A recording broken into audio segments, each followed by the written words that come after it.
Ovacık'ta yer alan Villa Gönül, ikisi suite olmak üzere 3 yatak odasına sahip. Toplamda 6 konum kapasitesi bulunan bu villa, çekirdek ailelerin ve balayı çiftlerinin konaklayabilmesi için oldukça uygun.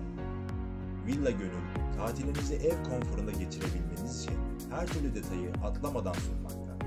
Kapsamlı mutfağında aradığınız tüm gereçler, salon bölümünde ise tüm multimedya olanakları mevcut. Villa Gönül'ün bahçesine çıktığınızda sizi 8 metre uzunluğunda bir yüzme havuzu bekliyor. Bu havuz her gün görevliler tarafından ücretsiz olarak temizlenmekte. Villanızın bahçesinde güneşlenme terası haricinde çim alanlar da mevcut.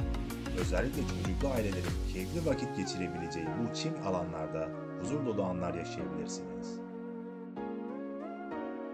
Hello Villam, kiralık özel havuzlu tatil villaları.